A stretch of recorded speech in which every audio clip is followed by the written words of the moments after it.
is going on YouTube? It's your boy Dan, aka A-Drop. But you guys, our week 4 matchup here for the P4G, our team builder and team breakdown against Leo, 6-foot hacks, and the Durham Druddigons. Very excited for this matchup, guys, because we were sitting in first place with a 9-2 record, 26+ differential, which is insane. And Leo is sitting at 8-3 with a 19 differential. So no matter what happens here, we're still in first place. But if he beats us, he ties us basically with the record. So this is a big matchup here with playoff implications in terms of kind of seeding and things like that. So we definitely want to pick up a W here. I've played Leo a few times in the past, and luckily I've been able to come out on top. I've beaten him in UCL Season 1 and in UCL Season 2, but he is the Season 2 champion in UCL, so he's got that going on for him. He's a great battler, obviously, and just a cool dude in general, so definitely check him out. He's got a tough team, very tough for us to deal with, but I think I have a really cool team this week. We're bringing some different stuff, finally kind of breaking the mold a little bit, and hopefully that'll help us kind of propel ourselves to victory. So get excited, guys. Hit that like button and subscribe if you're new. We got ourselves a matchup going up tomorrow, but we're going to break down his team and our team and everything in between. He's got Vicente, his Victini, a Pokemon that I love. I love Victini so much, and he has it. Very, very powerful Pokemon. It can be a Z Crystal user, but mostly you're going to see Victini like Choice Banded or Choice Scarfed. The thing just plows through teams, and while I do have a couple things that can take hits, like Choice Banded Victini, like pretty much like just knocks out everything in my team. So I do have to be very, very careful with that set. I'm sure he's going to bring an offensive Victini. I'm sure it's going to be probably V-Create. He could go special variant, but I'm not entirely positive, but I know a lot about Victini, so I kind of have some ideas of what he could bring. He's got the Garchomp, which is just a huge threat, 102 base speed, very, very hard hitter. Obviously, it is a Z Crystal user as well, and he can definitely bring that. I do actually just want to check what his Super Z user is. It is actually Victini as a Super Z user, so he can't use Z Sandstorm at least, but he could be like a, you know, Z Outrage or Z, you know, Ground EMZ, things like that. He's got the Tangrowth, which is so incredibly bulky and really tough for my team to take down. Tangrowth, of course, with Regenerator and Assault Vest can just be hard to beat. I expect him to bring the Assault Vest Tangrowth just because of Tapu Koko. It's kind of one of his best ways to deal with like a Life Orb offensive Tapu Koko, so I'm expecting to see something like that. He's got the Klefki. Klefki, of course, can set up dual screens. It can set up spikes. It can be really annoying to deal with and can dodge ground type moves with its Magnet Rise.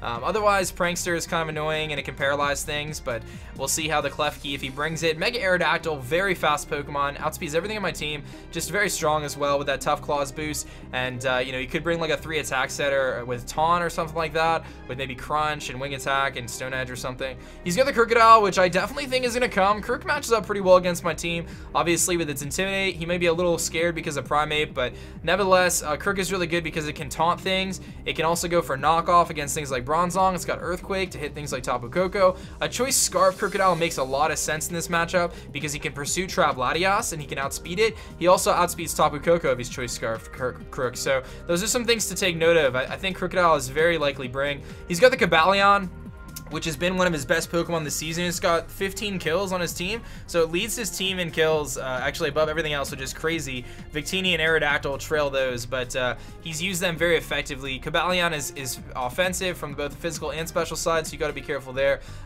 You know, it can set up, and it can also set up Stealth Rocks. He's got a Skuntank, and I really hope he doesn't bring Skuntank. I really, really hope he doesn't. I think he might. It's going to be a matter of whether he wants to bring 2 Dark types with the Crook and the Skuntank. I know Crook is a very likely bring. I think Tangrowth, Victini, Garchomp are likely brings an Arrow, but Skuntank is kind of up in the air. It's going to depend on whether he feels that he has enough to deal with Umbreon or not.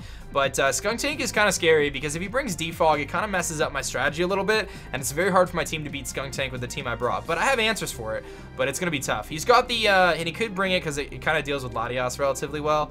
In some ways. I think Scarf Crook still is better though. He's got the Acelgor, which is just really, really fast, can set up spikes. I don't necessarily know if I think Acelgor is coming because I think I have a lot of things on my team that can beat it, but he may actually bring it now that I think about it because it kind of beats, you know, if he brings like a Life Orb Acelgor, it can beat things like Latias, it can beat, it's faster than Koko, you know, things like that, but we'll see. He's got the Jellicent, just a very bulky water type and ghost type to stop spinning, and also gets like Will-O-Wisp and can recover itself up, and then Raichu, which is just a fast electric type Pokemon, which is relatively hard, but typically needs like a Life Orb or a Specs to kind of make it really a wall breaker. So let's talk about our team and what we're bringing, why we're bringing it, and everything in between. I'm bringing Rhesus here, 2nd week in a row. Earthquake, Ice Shard, Stealth Rock, and Stone Edge. Pretty much max attack, max HP. So this is like kind of a bulky offensive Donphan. One of my main ways to deal with the Skuntank, it's got sturdy, so I know I can live a hit. And I've got the Mental Herb on there, and that's because getting up Stealth Rocks in this match, in my opinion, is a top-notch priority. Rhesus is definitely my lead. And I really want to get those rocks up. Leo is the kind of person who likes to run Taunt.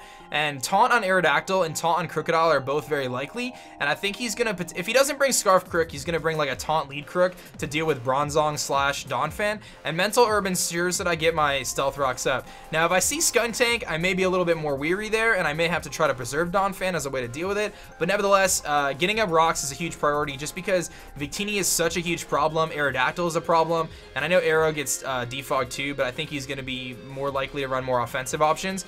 But I do have to be really, really, quick to get my rocks up. I think they're just super important in this match. Earthquake is super nice for Victini. It's also really nice for, like I said, Raichu, Skuntank, Cobalion. Ice Shard does like 50% to Garchomp, which is super cool to pick that off. And Stone Edge is there for Aerodactyl. If he leads with a Taunt Aerodactyl, I can go for the Stealth Rock on the Taunt, get through that, and then I can Stone Edge and actually have a chance to knock him out, depending on the spread. So that's really cool as well. Pretty straightforward, though. We got our next Pokemon is going to be our Latias, which is one of our kill leaders on our team. Actually, I think if I double check here, I think Latias may be the team kill leader. Let's take a look. Latias is 12-5 so far this season, does lead the league, or the team in kills, with 12. Ice Beam, Roost, Calm Mind, Thunderbolt with the Icium Z. We're rocking a pretty interesting spread as well. I have enough speed to outspeed Cobalion 100% of the time. I also have a good amount of HP investment and a tiny bit of special attack, and the special attack is going to guarantee that Icium Z Ice Beam will one-shot things like Garchomp. It does a tremendous amount to Tangrowth. It also ensures that I can one-shot Krookodile as well with Ice Beam. So normally, Latias can't one-shot some of those things unless I was like Life Orb, but I figured the Icium Z was a cool way to kind of deal with knockoff from Krookodile. He goes into Krookodile, he tries to knock off. I can stay in because of my Z Crystal. It doesn't do as much damage. I can also Ice Beam. He can't really Pursuit Trap me as well because I do have a little bit of bulk on this thing, as you can see. So I kind of like the way this works. And I also have an opportunity to run Calm Mind. Calm Mind I can set up on things like Tangrowth relatively easily and start to set up and potentially even sweep, because while he does have some good answers for this thing, like Aerodactyl and stuff that are faster, I am pretty bulky, and depending on what he sends out, I might be able to set up on him. This is also one of my very few responses to Victini, just because I resist the V-Create, but it still does over half to me. So at the very least, I do outspeed and I can start to roost off damage, but nevertheless, Choice Banded V-Creates are just so scary. And U-Turn does over half too, so it's not like a dedicated switch in. When Victini comes in, we have to manage our sacks, and it's super important for me to get those rocks up super early, like I mentioned, to limit the amount of switch-ins that Victini gets. That's kind of the focus there. The next Pokemon I'm bringing is actually Umbreon. We've yet to lose when we bring Umbreon. I don't know if that's going to continue, but I like Umbreon. I like it this week. It's a max defense, max HP set. This is something that can just allow me to take hits from Victini. Okay, not really, but I can at least foul play it. I can take hits from Garchomp. I know I can take hits from Aerodactyl and from Krookodile. I can take one hit from Cobalion. I wall the Skuntank, although I can't do much back to Skuntank. That's kind of important to note. And obviously, we can take hits from things like Jellicent and stuff. Toxic is on there for Tangrowth. Baton Pass there for Momentum, because I think he's going to do some switching. I want to make sure I'm slower than Jellicent with Relaxed Nature, so that's pretty nice. Just so Jellicent hits me, and then I get to Baton Pass out, so I get the Momentum. I'm still going to be faster than Tangrowth, but he may invest on Tangrowth a little bit anyway, so we'll see. He may try to creep up for Primarina, but either way, this thing is just a bulky Pokemon to help me take on like Garchomp a little bit better and stuff. And again, we do have the Toxic there to kind of wear down some of his team, and we're there, we can handle kind of like, various forms of Crook. I decided to go Moonlight because I didn't really think my team benefited from Wish Passing this week as much, so Moonlight kind of made more sense, and I didn't want to run Protect. I wanted the slot for Toxic. The next Pokemon we're bringing is our Tapu Koko. I am bringing a Choice Scarf Koko this week. I don't like Choice Scarf Koko generally because it's so fast as it is, but we are running Rash Nature, which increases our special attack. Our special defense is lowered a little bit, but Thunderbolt, Brave Bird, Dazzling Gleam, U-Turn. Clearly Thunderbolt is the primary move here. Dazzling Gleam does almost as much as Hidden Power Ice to Garchomp anyway, because you can figure it would do, yeah, Dazzling Gleam does almost as much. It's like 2% difference. So I like Brave Bird because it can 2-hit KO certain variants of Tangrowth after rocks, so that helps out in a pinch, forces him to potentially switch. But I had to run Scarf because I realized after looking at my team, he has got so many fast things on his team that are very likely to be Scarf. So like obviously Aerodactyl is faster than everything on my team. This will outspeed that. Krookodile with a Scarf is faster than everything on my team. Garchomp with a Scarf is faster than everything on my team. Victini with a Scarf, you know what I mean? And he's got a couple different things that can be Scarf, so I felt like I had to bring Scarf Koko. As much as I hate doing it, I felt like I had to. So Thunderbolt hits really hard, Brave Bird, Dazzling Gleam obviously, and then U-Turn is nice as well, just for momentum. And I know I'm going to be the fastest thing on the field. He's got nothing that can be faster than my Koko except for Scarf to Selgor, which would not not make any sense. We've got our Diggersby here, though. Diggersby, grab it, coming back. Adamant, huge power, life orb. The central point of our strategy here. Get up Stealth Rocks, weaken things like Tangrowth, and hopefully sweep with Diggersby. That is the plan. Agility, Return, Earthquake, Ice Punch does a tremendous amount to his team. Earthquake obviously one-shots Victini. Ice Punch one-shots Garchomp. Return plus Ice Punch kills most Tangrowths. Got to get some chip damage on that. Earthquake kills Klefki. Ice Punch kills Aerodactyl after rocks. Ice Punch kills, the Crook after rocks. Earthquake for Cobalion. I mean, you can see down the list how he one-shot his entire team with this thing. So, I mean, the only thing that can really live a hit is Tangrowth and Jellicent, I think, are the only ones that can actually live a hit. And maybe Intimidate Crook, but he may be a little wary to bring Intimidate, and if he brings Scarf, he probably brings Moxie anyway.